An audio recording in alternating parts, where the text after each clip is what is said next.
दिनै जोङो भैरबकुन्द समस्थिनि सिङाव सान्तिपुर प्राइमारिखौ जोङो दाफुंदों।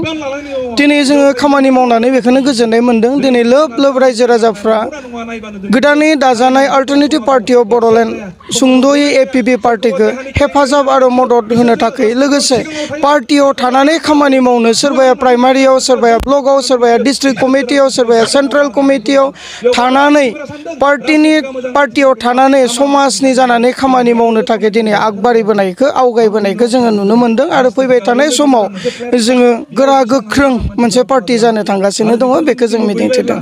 मोजांनि बाथ्रा बियो। सोरबाया मबेबा मोनसे केस मावनायखौ जुदि फ्रि अफ कर्सआवहा खामानि मावनानै जुदि बा फ्रि अफ कर्सआवनो जुदि केसखौ उइथड्र खालामनो हायोबा मोजांनि बाथ्रा। खिन्थु बेराफारसेजों बेयाव डिमेरिट्सफोर थागोन।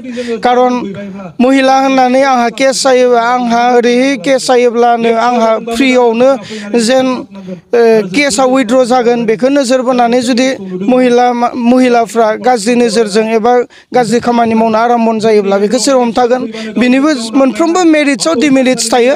बेखौबो साननानै जेन खामानि मावो बेखौसो आं खावलायगोन। फैबाय थानाय समाव जाहाथे जोङो समान मोनथाय, मा महिला मा पुरुष, जाहाथे बयनिबो समान मोनथायाव जोङो लांनो हायो। सोरबा पार्लायाव सुनानै आइजोफोरनो बांसिन, पुरुषफोरनो खम, बबेबाखौ पुरुषफोरनो बांसिन, हौवाफोरनो बांसिन, आइजोफोरनो खम बिदि खालामनायखौ जोङो मोजां नोजोर, मोजां लक्षण होननानै जोङो साना।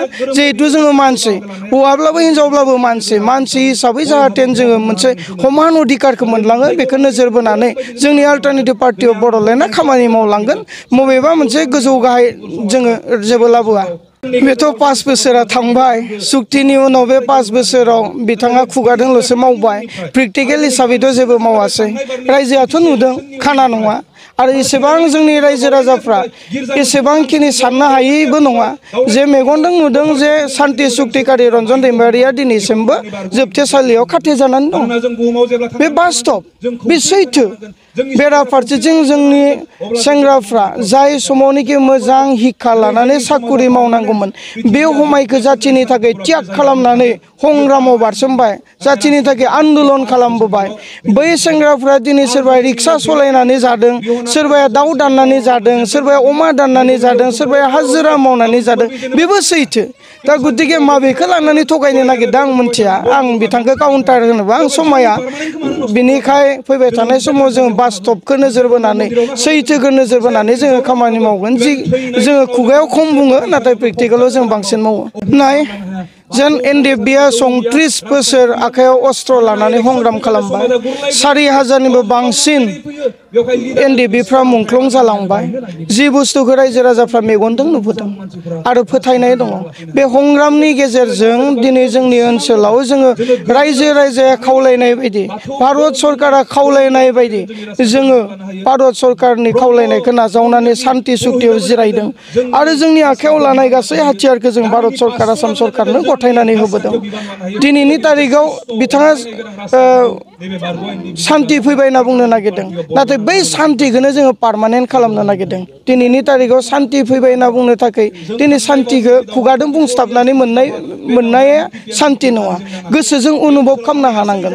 दिनै रायजो राजाफ्रा हसाके जोंनि ओनसोलाव सान्ति फैबाय होननानै गोसोजों अनुभब खालामनो हादोंना हायाखै?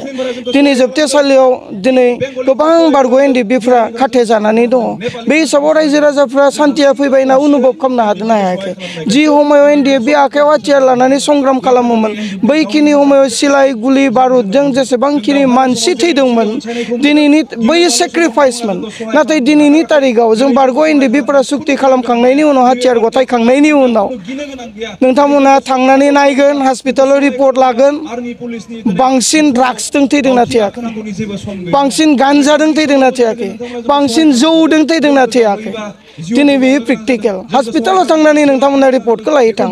सिलाइ गुलिजों, सिलाइ बारुदजों जेसेबांखिनि मानसि थैदोंमोन बैखिनि समाव दिनैनि तारिखाव जौजों, ड्राग्सजों, गान्जाजों जोंनि समाजाव बांसिन मानसि थैनायखौ नुदों। अब्ला हान्थिया बहा?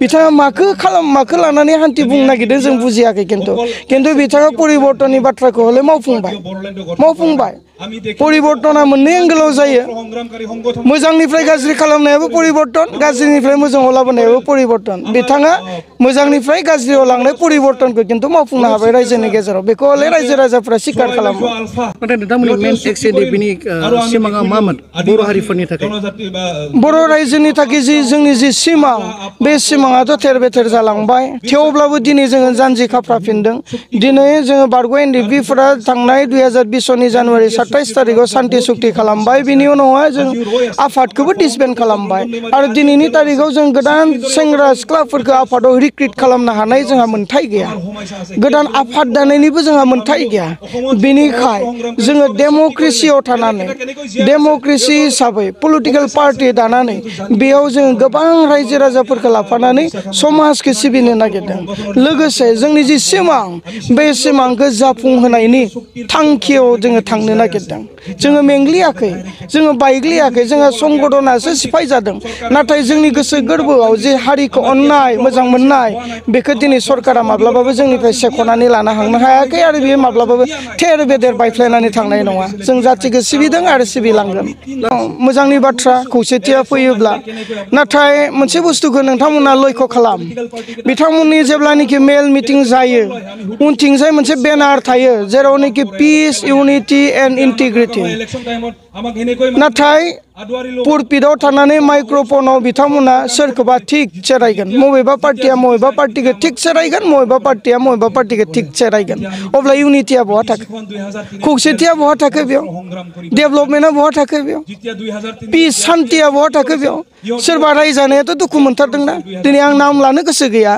दिनै मोनसे पार्टिया मोनसे पार्टिखौ रायगोन नाथाय उनथिंजाय बेनाराव थागोन पिस इउनिटि एन्ड इन्टिग्रिटि बा पिस इउनिटि एन्ड डेभेलपमेन्ट बेनाराव थागोन नाथाय पुलपिटआव गसंनानै माइक्र'फनाव मोनसे पार्टिया मोनसे पार्टिखौ दोखो रायगोन अब्ला बेयाव सान्तिया बहा थाखो अब्ला बेयाव इउनिटिया बहा थाखो दिनै बेनो बिथां मानगोनां दिपेन बर' जि बाथ्राखौ बुंदों बिथांमोननि भाषणआ आदारबो होयो नावद्राबो बुयो होननाय बायदि आरोखि दा बिनिखाय रायजो राजायाथ' हजागथ' बिनिखाय खौसेखौथ' बयबो लुगैयो नाथाय जोङो राजखान्थियाव खौसे जाफेरनो हायाखै नाथाय जोङो मोनसे मोन्थोरजों दिनैनि तारिखआव आवगायदों बड'फा उपेन्द्रनाथ ब्रह्मनि मोन्थोरजों बा बिथांनि खावलायनायाव जेरैहाय सेपारेट स्टेटनि आन्दलनाव बर' रायजो राजाफ्रा खौसे जादोंमोन दिनैनि तारिखआवबो रन्जन दैमारिनि जेलाव थानायखौ उदां खालामनायनि सार्थ राजनितिकआव बिटिसिआव थानाय बर' जाथिया खौसे जागोन बियो जोंनि सिमां आरो जों खालामगोन बियो जोंनि थांखि